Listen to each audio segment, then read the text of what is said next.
తాకట్లో ఉన్న మీ బంగారాన్ని విడిపించి ఆ రోజు ఆన్లైన్ రేటుకి కొంటాం. Sharma gold company.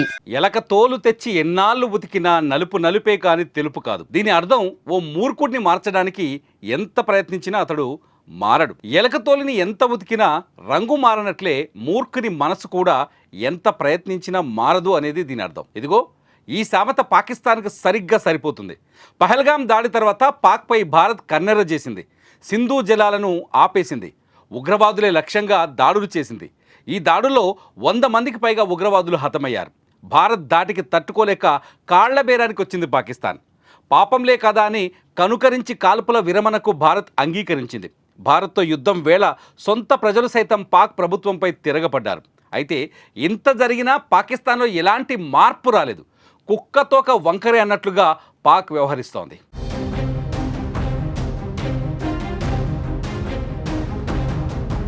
ఓ పక్క ఉగ్రవాదులతో తమ ప్రభుత్వానికి ఎలాంటి సంబంధం లేదని నంగనాచి కబుర్లు చెబుతూనే ఉగ్రవాదులకు షేక్ హ్యాండ్ ఇస్తుంది పాకిస్తాన్ ప్రభుత్వం. ఇప్పటికే ప్రపంచం ముందు ఉగ్రవాద దేశంగా చెడ్డ పేరును ముగటగట్టుకున్న పాకిస్తాన్ దానికి బలం చేకూరేలా మరోసారి ఉగ్రవాదులకు అండగా నిలిచింది.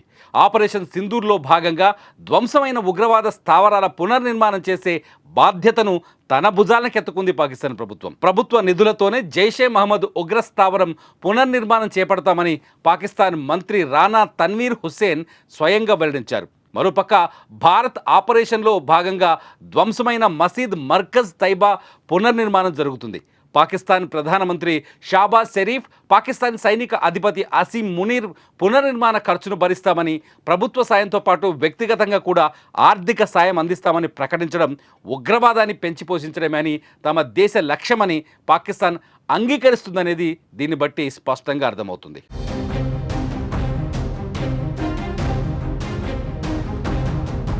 మరోపక్క ఇప్పటికే ప్రపంచ దేశాల ముందు పాకిస్తాన్ పరువు పోగొట్టుకుంది. ఆపరేషన్ సింధూర్లో చనిపోయిన ఉగ్రవాదుల అంత్యక్రియలో పాల్గొనడంపై ప్రపంచ దేశాలు మండిపడుతున్నాయి. అంతేకాదు ఆపరేషన్ సింధూర్లో మరణించిన ఉగ్రవాదులకు పాక్ ప్రభుత్వం ఒక్కొక్కరికి ₹1 కోటి పరిహారాన్ని కూడా ప్రకటించింది. ఈ లెక్కన ఉగ్రవాది మసూద్ అజార్ కుటుంబానికి 14 కోట్ల పరిహారం అందనుంది. ఒక పక్క తమకు ఉగ్రవాదంతో ఎలాంటి సంబంధం లేదంటూనే పాక్ వారికి వెనక నుండి సహాయం చేస్తుండడం పట్ల విమర్శలు వెల్లువెత్తుతున్నాయి.